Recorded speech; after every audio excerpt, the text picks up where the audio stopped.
Alright, hello class. This is going to be the last tutorial for our still life project. And in this section, we're going to be talking about some of the more advanced shader systems which are built into Maya. Maya has a couple of standard materials which we're already very used to. We have the Lamberts and the blends and the Fongs and all those standard ones. But there are some more physically based ones which are going to help us with our renderings and improve the image quality. So the way we do this, first I go into my Maya settings, or my Maya Hypershade settings, so I can select some of these properties, and I want to go into first Mental Ray, because Mental Ray is the renderer we're using, and these are actually materials built specifically for it, and that's why they work so well. And then I'm just going to click on the Materials tab here, which will just show me what are actual materials and less of the extra functions here that we're not going to really get into. We're just going to be assigning materials. So the one that we talked about in class was this one right here, Maya Material X, or Mia Material X. So what this does is calculates reflections, refractions, transparencies, all sorts of really cool metallic properties, all in one material. It's a very powerful material. And Maya is nice enough to have built in a couple presets, which make it possible to just throw it on an object, select a preset, and then you're on your way. And that's what we're going to be doing here. In your other classes, next year probably, you will be talking about some of the parameters which go into more detail about how to get the specific look, and then plugging in textures into the certain color functions so that you get more variety and stuff. But for now, we're going to keep things simple. We're just going to be using the presets. So let's go ahead and make one of these Maya Material X. I'm going to click on one, and you can see right away I get this preview down here, and I'm going to actually, here it is. So I'm going to click on that, and I can make sure that I have it's selected right here, and by default I believe it's set to like a weird translucent material, which is not really gonna look good for anything in particular. So let's go ahead and go to the presets, and what I think I want to do is create a material for my plate here, and this plate is going to be a highly polished, maybe steel plate. Let's see, we've got chrome, that's probably going to be too shiny. We've got stained metal, which is pretty cool. And we've got copper, that's kind of cool. What I think I want to do is go, well, let's check out chrome first. That way we can see how the reflections are working here. So this is the same scene that I had before. There's nothing different about it, except I tweaked some of the render settings so that we're not going to be sitting here all day, or I'm not going to be sitting here all day. You guys have the luxury of fast forwarding, but this is just so we get some test renders in quickly, and then I can go in later with my higher settings to get the best looking images possible. Alright, so I have my chrome selected. I just went into the presets, chrome, and then replace. This is going to replace all of these parameters, every single one of these, to a preordained setting, which is going to be optimized for whatever preset you select. So we got chrome. I'm just going to click on the chrome, drag and drop it onto my plate. And as you can see, your preview is certainly not going to resemble the actual material type. And that's because there's no way that Maya has the built-in power to render this type of stuff in real time. We're a long way away from getting ray tracing working in real time. So let's go ahead and take a look at what this would look like as a render. I'm just going to hit the render button, and I will come back when it's finished. Alright, so straight away we get some really nice looking results here.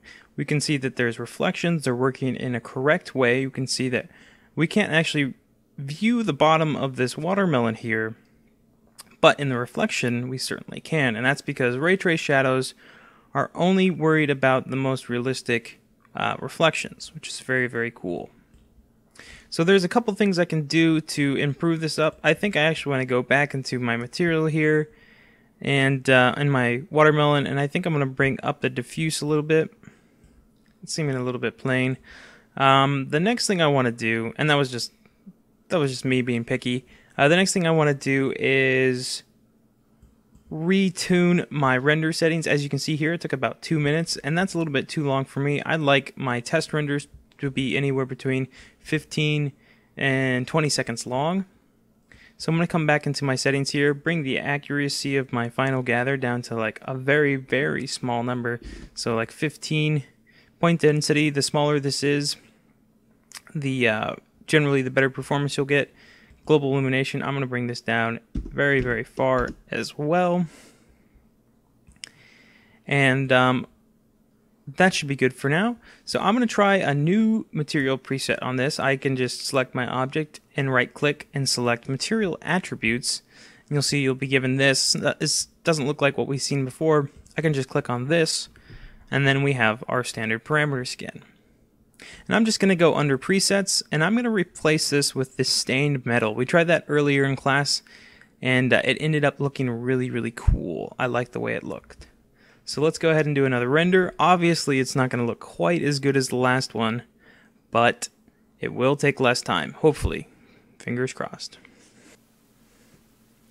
Alright, so as we can see here, we've got a much different looking metallic property to this value. It's much, much rougher. We're not seeing perfect reflections.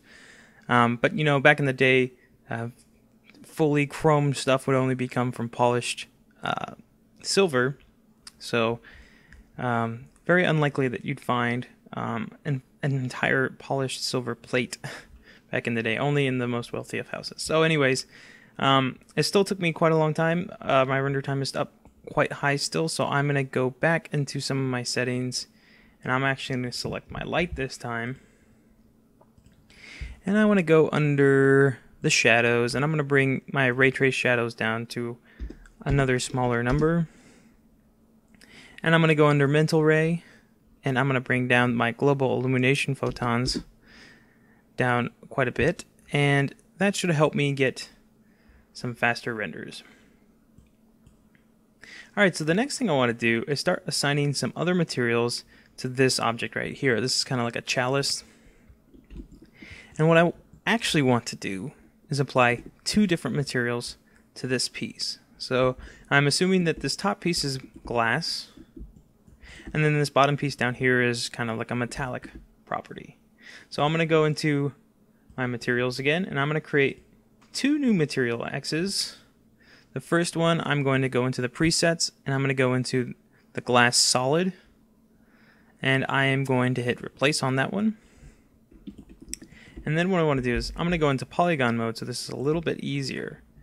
And I'm going to isolate my selected so everything's out of the way. Oops, it looks like I grabbed that cylinder back there on accident. There we go. And then I'll just go into my front view real quick, so this is even easier. And I'm just going to grab all these guys right here. And I'm going to make sure, zoom in real quick, make sure I got everything I needed. Oops, I missed all these guys down here. And there we go. It looks like I have everything which is glass, which is perfect.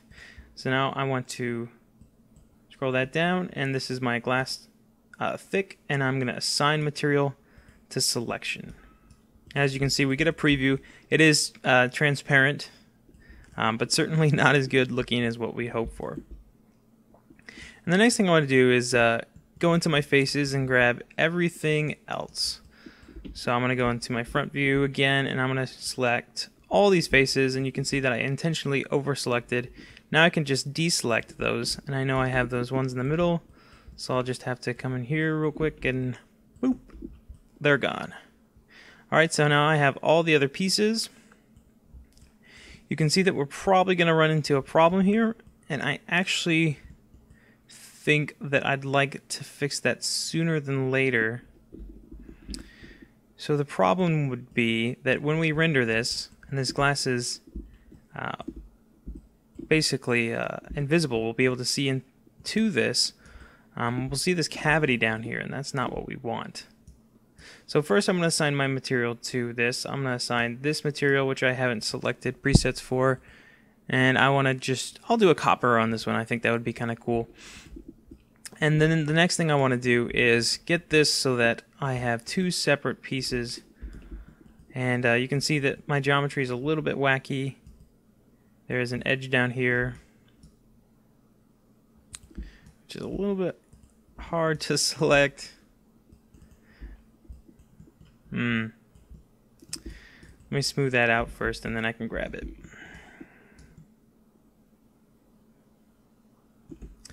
So it's these three edges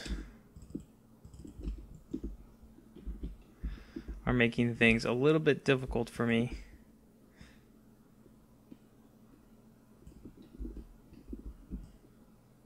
And actually, I'm going to go ahead and just select some faces around here.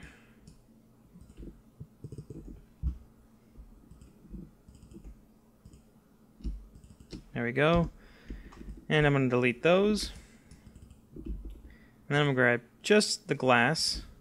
We can see that I'm getting some of the stuff which is not glass. I'm going to go around and delete that.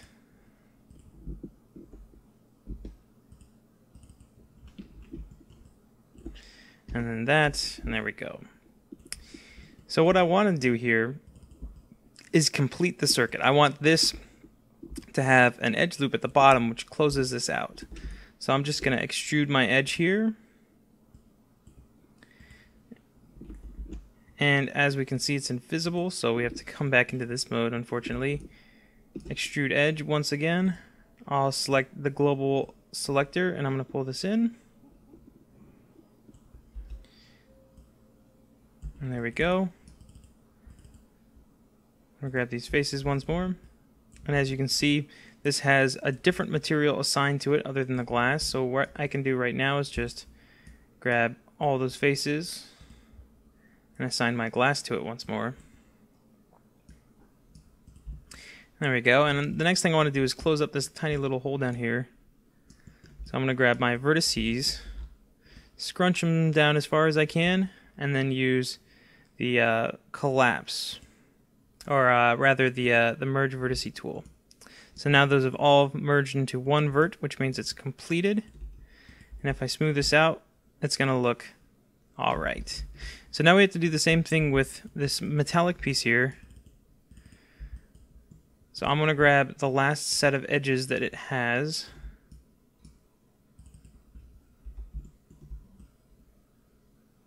There we go. And I want to extrude those in. Let's try that again. Extrude edge, grab the global, pull it in. And I'm going to do the same thing as before. Scrunch these in. Make sure I grab them. And then merge those down. Perfect. Last thing I have to do is clean this up a little bit. I'm going to grab it real quick. I'm actually going to grab this vertex and drag it down so it's kind of bowed in, as we can see there. And I have to make sure that these all have this material as well. Alright, so now we have two pieces, and we're doing this in a physical way, as you can see. We have a piece of glass which is sitting on a piece of metal in a semi-realistic way. And this is important because the more realistic it is, the better it's going to look, obviously, right? So we have to treat these as if they were actual objects, and you will be rewarded with better looking piece. One last thing I think I want to do is grab these faces right here and deselect. So I'm just grabbing like the bottom of this glass here, and I think I want to scale it up so it fits the form of the glass a little bit better. And I think that's good.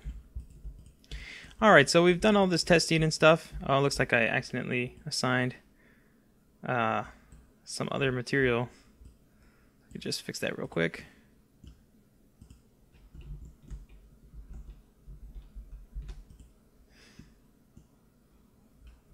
Oh, that's right. I turned off textures.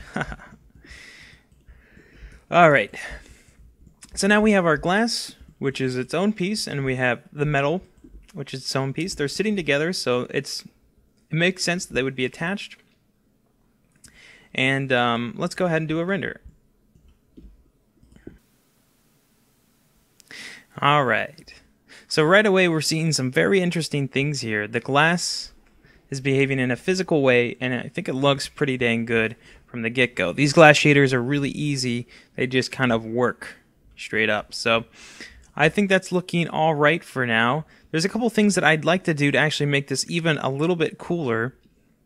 So what I'd like to do is fill up this inside with some liquid. I think that would look really, really cool. And the way we're going to do that is a little bit tricky, but definitely worth the effort.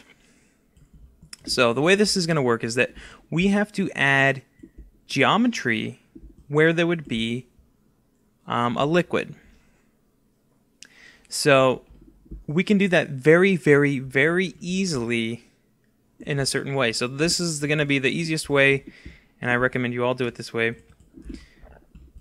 I'm going to grab an edge loop, which is going to represent the water line. So this is going to be where the water meets, like how full it's the glass is, I guess. And then everything below it obviously is going to be the liquid. And then what I'm going to do here is I'm going to extrude my edge. I'm going to grab it in the global, and I'm going to pull it in.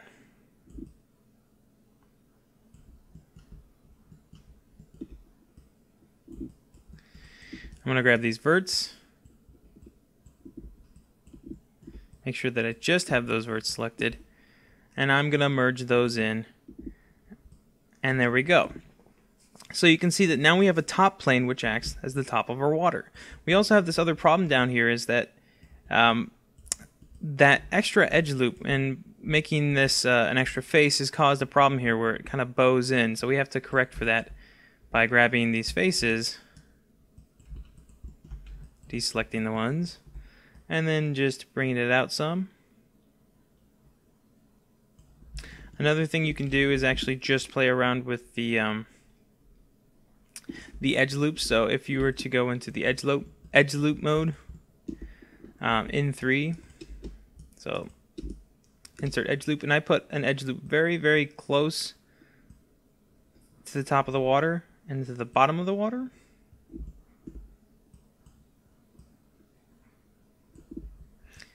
You'll see that helps fix my problem, although I'm still getting some issues here with bowing in.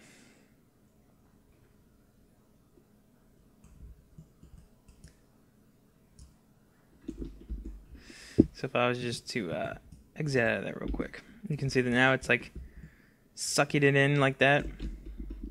Not really what we want. So I'm going to do something here which is a little bit unique to us now. So I'm going to actually go back, because I want to do this right. What I'm going to do is hit the 1 key to return this back into its normal polygonal shape. And then I want to actually smooth this manually. And the way I do this is I go into Mesh and then Smooth, and I'm going to hit the little checkbox here. And I'm going to do an exponential smooth. We'll see how that looks from the get-go. I'm going to do it once and twice. And you can see that now we have a much higher density surface here. It's basically doing what happens when you hit the 3 key, but it's kind of permanent. So we have to be a little bit careful with that. But this is going to make our liquid problem, where we were bowing in, a little bit easier. So I'm going to go ahead and isolate this, and I'm going to grab all these faces, and I'm going to apply my standard Lambert onto it so that it's a little bit easier to see. Transparency is cool, but it's a little hard to see. Alright, so we have to do the same thing that we were doing before and find an edge loop which is going to act as our water level. And this time we have a little bit more of a selection. We can go up and down to any one of these. So I'm just going to hit this one right here, and I'm going to extrude it in. Hit the global, and there we go. pull these in really, really far, grab all the verts, and then merge those down. Looks like I accidentally selected some extra ones. So let's try that again. Undo and then merge. There we go. Alright. So it's looking pretty good. We've got our water line. This is more than half full this time. And you can see that we don't have that bowing in problem that we had before. So instead of playing around with the edge loops, I just avoided it altogether by smoothing this out manually. So the next thing I want to do is a little bit tricky. So right now, the normals of the geometry, which is glass, so that means like everything which is interacting with the all the liquid which is interacting with the glass. So everything below this water line, all the normals are facing inwards because this was once the inside of a glass. But for the water, what we actually want to do is reverse them so that when light shines through this glass, it hits the outside face of this water, and then it's basically treated as a solid object. So in practice, it's going to be, well, I'll go ahead and show you. I'll select all these. A little tedious. Got to do it.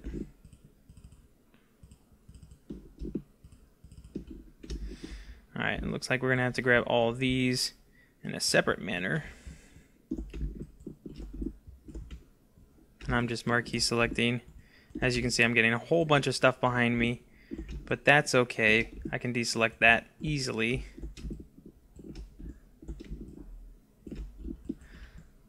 Alright. Deselect. Don't want you. And none of that. These guys too. So this is where working with high poly stuff is a little bit more tricky. There's a couple other tools which I could have used to make that a little bit easier. There is the cool paintbrush selection tool. That's this one here. I'd probably recommend doing that instead of what I just did. So now I've grabbed all the faces. I want to make sure I don't have the top faces because those are actually already pointing in the right direction. And then I just want to go into normals and then reverse. So I'm just going to grab all those faces and then these faces and isolate them to show you what I'm going on about. It looks like I accidentally grabbed some of these as well.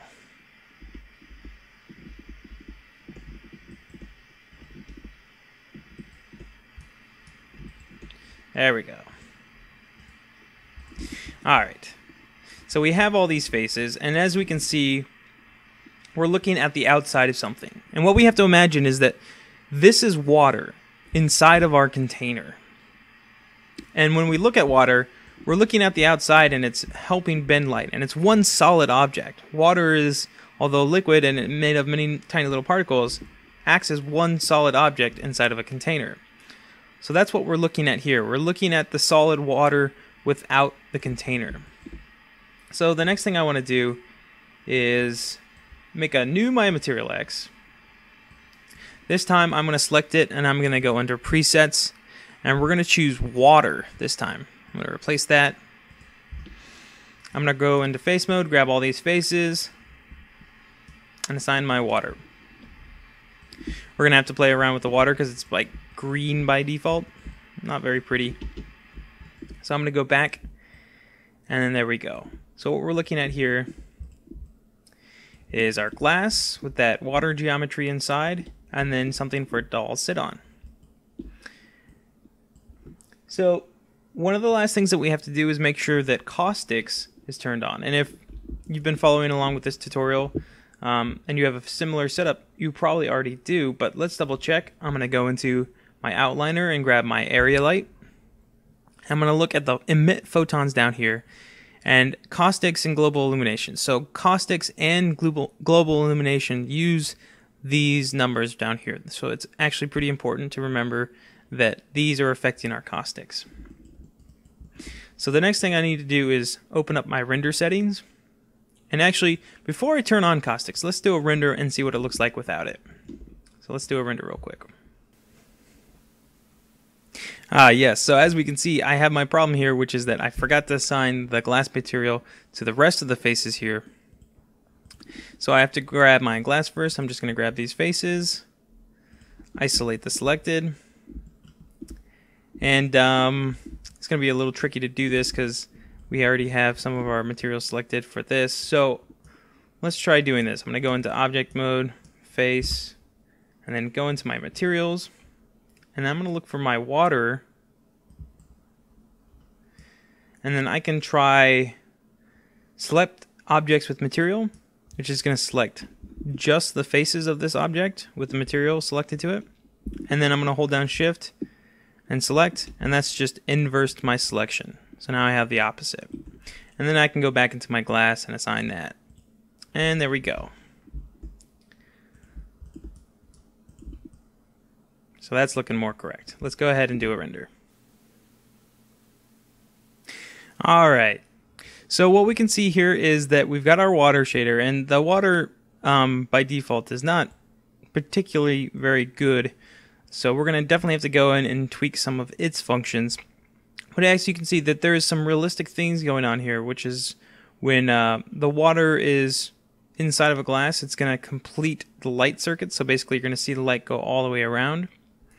But we're going to have to play with some of these settings to make it more transparent and generally looking more like water and not like freaking whatever it is. So I'm actually going to select it real quick, and I'm going to go into presets, and I'm going to make this a glass thick. And I'll show you why. I'm going to replace it real quick. So it's basically just glass again. But I'm going to come down here into index of refraction. That's under refraction.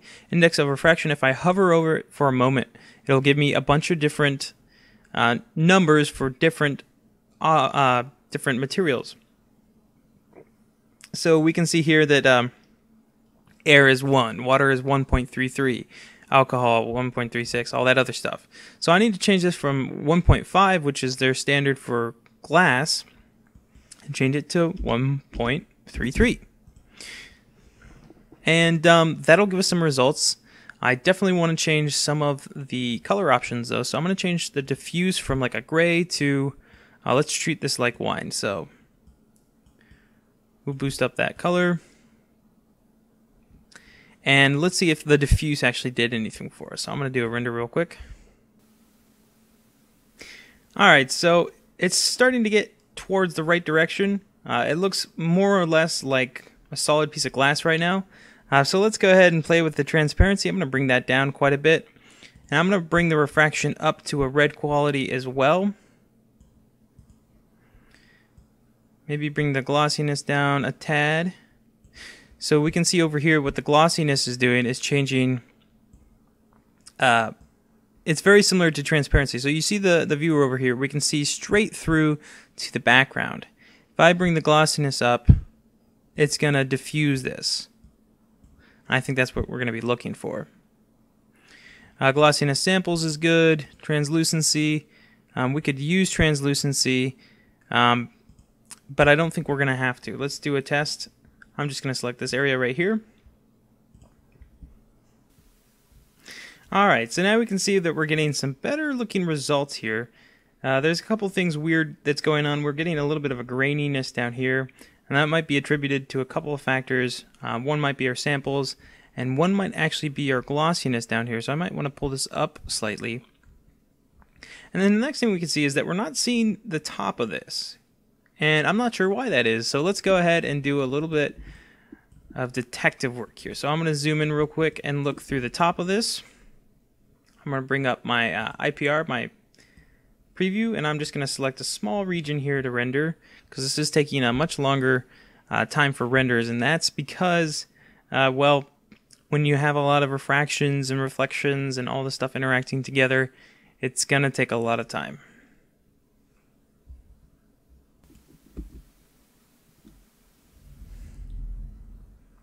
Alright, so as you can see here, I had to stop the render. It was taking a little bit too long. But as I can see, there's definitely the top of this is rendering correctly. So the problem we seem to be having And I'm going to turn down the refraction a little bit just so it's not quite as red. The problem that we're getting right now is that we are seeing not enough layers. So let me try explaining it this way. So when we're looking at this glass, we have to look through the glass, through the opposite side of the glass, onto the material here, and it's a lot of functions all at once. So we have to make sure that our ray trace shadows, our ray trace in general, is set to a higher depth. So reflections, I'm going to have to bump up to 6, refraction 6, max trace depth, it's going to be generally twice as much as what you normally need. And I think that's going to be okay. I'm actually going to go ahead and grab some more settings here. I'm going to grab my quality and bring that down, I think, even further. These renders are taking a long time. A lot of stuff going on. So let's go ahead and see if that did the trick. Alright, so it looks like we didn't quite solve the problem here. So let's see if we can find a way around this. One thing I can tell is that I might be, the reflection of this material might be set a little too high. So I'm going to grab the reflection and I'm going to bring that down. I'm going to bring the glossiness of the reflection down quite a bit. And my reasoning behind this is that maybe we're reflecting the other side, so it's acting like a mirror, and that's why we're seeing this. So let's go ahead and try again. And as we can see, we can start actually making out the actual liquid behind, and I think we found our culprit. So that's good. I think we're in a good place now. We could still definitely go ahead and keep tweaking stuff, especially the glass of the actual chalice. I didn't change that at all. But for time's sake, I'm just going to come back and do a quick render and see what we're getting right now as a whole scene. Alright, so as we can see, things are starting to look a little bit more like what we'd hope. It looks like I brought down the color a little bit too far. It's looking a little bit less like wine and more like watered down wine, which nobody wants. I'm going to bring down the transparency some. Wine can be pretty darn thick sometimes. And the next thing I want to do is start playing around with some caustics. So to illustrate what caustics are, I'm actually going to create a new light in my scene. I'm going to take this area light and I'm going to go up into the top properties. I'm going to hit illuminate by default and check that off. Basically what that means is now it's not on. And now I want to do a new light. I'm going to create a spotlight. So I'm going to go into spotlight. And now I can view my lights because it's going to be reasonable. And before I do anything else, I'm going to save. Alright, let's get this oriented a little better. Ooh, spooky. Alright. So the reason I'm doing this is so that I have more of a direct beam of a light. And that'll help me get some more realistic looking caustics. Obviously, I could still have caustics, which is light penetrating through a transparent object and then basically bending around it. But the light I was using before is very soft, and it won't give you very obvious caustic. So I'm gonna change my lighting to cubic just because I can.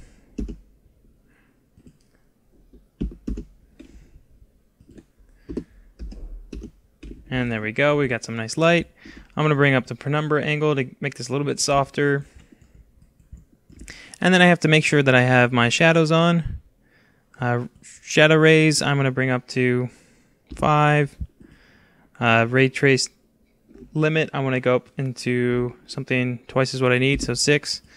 So that would be in, out, and out. In, out. In, out, in, out, and out. Yeah, so 6 is fine. And then we're going to look at mental ray, and we have to make sure that we have emit photons turned on because, well, we need it. So this is probably going to be too dim. Actually, I know that it's going to be too dim.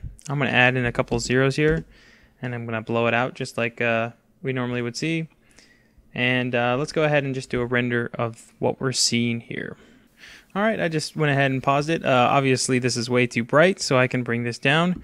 We might have actually been more in the ballpark from the get-go, so let's see what we got now. I'm just going to do a little bit of a section. Alright, and as we can see, I say that a lot. I can see, everyone can see that it's a little bit too dim, so maybe I can bring it up just a teeny little bit. I'm going to grab it real quick.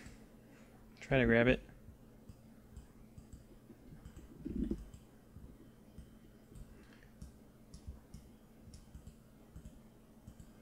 There we go. And we'll bring that intensity from a 1, and we'll bring that up to like 3. We should have some really nice bright light, which is going to shine through our object. So I'm going to do a render real quick. Something that we will see that is apparent is that caustics actually aren't turned on, and that's because we haven't enabled them in the render settings yet. So that's what we're gonna do next. All right. Very cool. So this is starting to look pretty interesting. We've got some really nice color going on in the glass, and the water inside, or the wine inside, is reacting in a nice way. One thing that we can see here is that we have colored shadows, which is somewhat realistic, but we're missing our caustics. So if we were to go ahead and turn those on real quick, and I'm going to do that by opening up my render settings, and I'm going to go into indirect quality, and I'm going to turn on caustics. Now I'm going to save this image. I'm going to do a new render, and we'll compare the two. Alright, so as we can see, we haven't gotten much of an effect yet. So let's see if we can go ahead and fix that problem. Alright, so the problem we're getting is that we can't... So in our last render, we saw that there was transparent shadows. And there is a function inside of the My Material X which allows you to choose between transparent shadows and refractive caustics. You can see that when caustics is on, this option will cause transparent objects to refract light and generate caustic effects. Transparent shadows, on the other hand, is transparent shadows regardless of caustics or not, blah, blah, blah. It's not what we want. We want refractive caustic on. And then we have to make sure that that happens for both of our objects so that we get caustics applying to both of these. So I moved my light up a little bit closer. And let's go ahead and see what that's going to look like. I make sure to have caustics on. Everything else should be good. I'm going to do a render and we'll see what we get.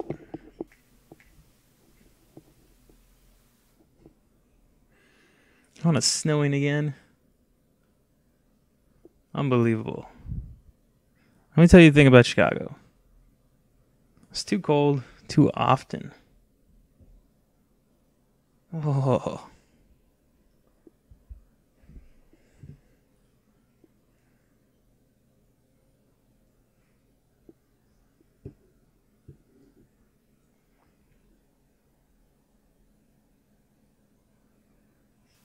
Alright, so now we can see we're starting to get some effects here. See, right around here we're getting some extra light applied to the definition in our scene. I mean, the shadow here should be completely dark, except there's light penetrating through and applying right here. And there's a reason that it's not completely overblown or anything right now. And a couple ways to play around with this is by changing the transparency of your objects. So if I wanted to make this really obvious, right now my liquid is causing this to be a little less pronounced. You can see most of the refraction going on here is happening at the top where there isn't water. But I'll pull up the transparency just for a test here, and the glossiness also helps. I'll bring that up as well. And we'll do another test render. Alright, so we can get a really close look here and see that, yes, we are actually getting some lighting information here. And we could definitely boost this up some if we were to go into the light properties our spotlight this time. And what we want to do is bring up our photon intensity. It's a little bit too low at the moment. So in sanity test, I'm going to put in 3 zeros, and this should be just crazy bright. But we will see what it actually looks like in just a moment. Suspense is killing me. Alright, so now we can see that we are getting some very overblown values here. And this might be something that you're looking for. But in this case, it's a little bit too bright, and that might be just because of how bright our light is in the first place. So if we were to bring this down quite a bit, change this back from a 3 to a 1, we could dial down these photons as well. We'll do 8 times less bright, and we'll see what that looks like. Alright, so this is starting to look pretty cool. As you can see, there's a lot of stuff that you can do with this, and depending on your objects and the lighting in your scene, it really could affect the way that it looks. It could make it look a lot better. In this case, you'd have to pull out pretty far until it starts to look right, but obviously we could crank up the settings, and oh hell, I might as well go ahead and do some of that.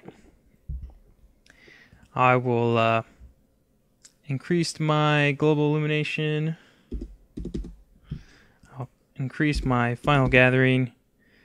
Point density controls the number of final points, blah, blah, blah, blah, blah. Generally, this can be set anywhere between 1 and 0. I think I'll set it to 1 for now. And here we go. Quality, let's bring that up to a 1. Close. And let's pull this back. Not too far back, just a little bit back. Well, you know what? We'll just change the cone angle. Get a little bit more of our objects in the scene. Penumbra. Alright. And let's see what we get. Alright, so it's starting to look pretty interesting.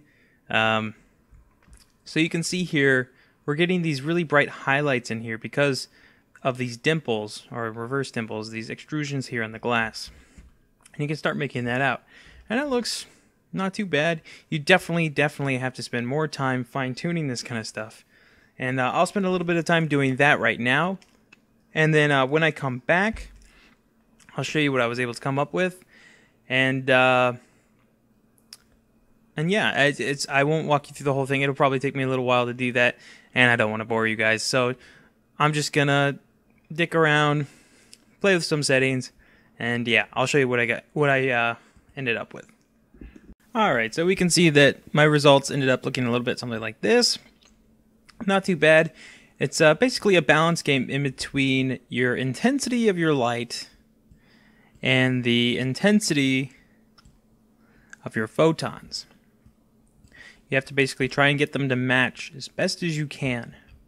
And when you get them balanced just right, you end up with an image that looks balanced itself. So with all these techniques applied to my actual original light, we'll take a look at what that looks like as well. So this is with our spotlight, and the next render will be of the actual original bounce light. Alright, so here we are. And we can see that there's a couple of interesting things going on now. So we do have a little bit of caustics going on. We can see that clearly down here. Let me full screen that. It's clearer down here where we're picking up some of the red from the wine on this piece right here. And there's a little bit of the dot right here. What I thought was really interesting in this piece is this right up here. Now this is interesting to me because based on the angle, what I'm able to tell is this is reflection from the top of the glass and the water. So the light's coming in from this angle and it's bouncing off and ending up on the wall over there. And I thought that was pretty interesting. It also might be from this piece right here. Hard to say exactly what it's from, but I'm pretty sure it's from my water over here. So interesting effects, reflection of light to a degree like this is pretty interesting. Alright, and I think that's gonna be it. I'll do the same thing I did before. I'll play around with these settings a little bit and see if I can get something a little bit more pleasing to the eye. And then that will be it for this tutorial series. Okay, so this is what I ended up finishing with one of my lighting styles. So we can see here that we're having this problem right now, and that is with this blotchiness going on here. So this blotchiness is really hard to get rid of in Maya Mental Ray, and it's hard to get rid of without boosting up the levels to something that would have taken about 30 hours to render, and I was just not willing to spend that time. And that may be true to you too. You might not have the luxury of the guys at Disney to sit and spend 250 hours rendering one frame. So if that happens to you, what you're going to have to do is start rearranging your lights so that they work a little bit better for you. So the way I had this working up was that I had a reflector outside of my wall here, and there was an area light that was bouncing off of that. So basically my area light was facing the opposite direction of the light here. It was bouncing off that reflector and then back in through the window, and it allowed for some really nice looking effects. I really like how soft the light was. I really like the effect that I saw here through the window. You can actually see that I bothered to put some planks in the windows to get this nice effect over here on the glass, and we can see the caustics are working really well. The reflection off of this brass right here onto the table, the global illumination everywhere looks really great. And I would love to have kept using this technique, but like I said, I didn't have the time to sit and render. So what I ended up doing was taking my light and flipping it 180 degrees so that it was now casting directly into my scene. So what that means is I'm not going to get the really nice bright light off of here anymore, this silhouette of the light, but it did enable me to improve that would be 2. So it did help me improve the quality of the shadows. And obviously I ended up running out of time last night, so I had to end up calling it quits. But you can see that it is much softer here. But we are losing some of the qualities here with my photons. So it's just a little bit of a balance game. I'd like to have ended up somewhere in between this image here and then the first one, but I guess that's life. Obviously, if someone was paying me to do this, and I was relying on doing the #1 best job of this, I'd keep spending a couple days on it to really nail in the perfect properties. But right here, I think this is a pretty dramatic looking scene, especially if we boosted up the light. And in fact, you could do that in post effects in Photoshop, so no worries there if you don't get the perfect render right away. So I think that's going to be it. I will call this series quits. I know there was a lot going into it, and it was a lot to watch and listen and learn, but if you were able to get this far, then good on you. Your renders are going to look really nice, and I expect to be very surprised by what you guys are going to come up with. And if you couldn't get to this point, don't worry about it. This is the kind of stuff that takes a hell of a long time to learn. There's people that get paid many dollars to sit down and work on this stuff all day and to really perfect it.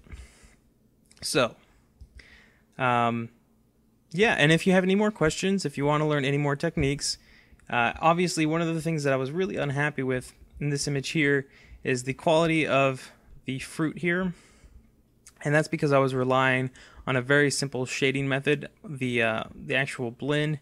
So if I wanted to actually make this fruit a little bit nicer, what I'd want to do is go into a physically based render system, very similar to, actually you could probably even use my Material X to get more of what you're looking for as far as translucency and different layers of roughness and reflection. So yeah, there's a lot into it, and honestly, we'll be able to get pretty nice looking scenes like this going on in Unreal 4 in the later weeks. So it'll especially be a lot easier to get materials down. Some stuff like this, like the glass, is a little bit harder to do, but we can definitely do some really cool stuff like this metallic properties in the glass and the table, or in the plate here. All right. So, like I said, email me if you have any more questions, and I will see you guys on Monday.